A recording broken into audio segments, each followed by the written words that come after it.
Before we understand the concept of relative length, we have to understand something else that is as important, and that is the concept of surfaces. Now, whenever we tailors work to cover a figure, we are dealing with an object, and that object is made of different planes, flat planes we can call them. Whenever multiple flat planes come together, they can create complex surfaces. Now, we tailors work with 3 surfaces. What are those surfaces? The first one is, of course, our fabric, which is always at a flat starting point. The second surface that we work with is a surface with a positive curvature to it. So, positive curve.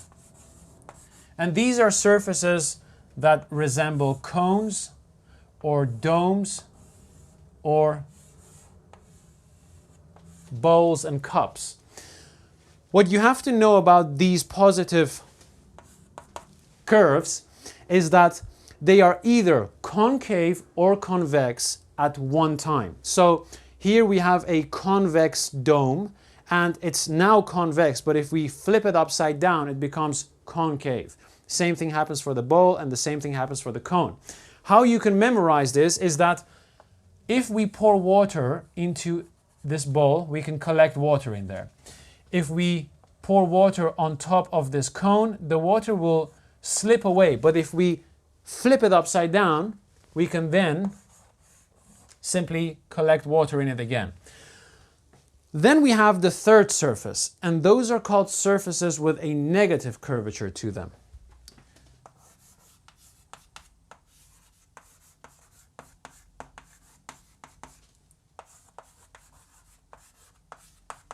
And these are surfaces that look like saddles, like so. Or they look like the area between an hourglass vase, this area in between. And what's so weird about these surfaces is that they are convex and concave at the same time. So if we use the water analogy and we pour some water on top of this saddle, because it's concave in one direction and convex in the other, the water will simply just drip off the sides of this saddle. You might then say, well, let's try to flip it upside down. And so if we do that,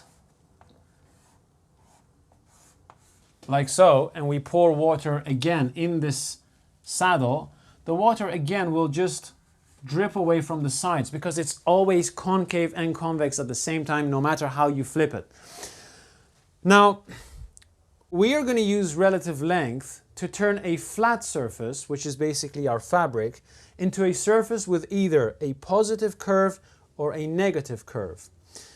Now that you understand this, let's see what relative length has to teach us.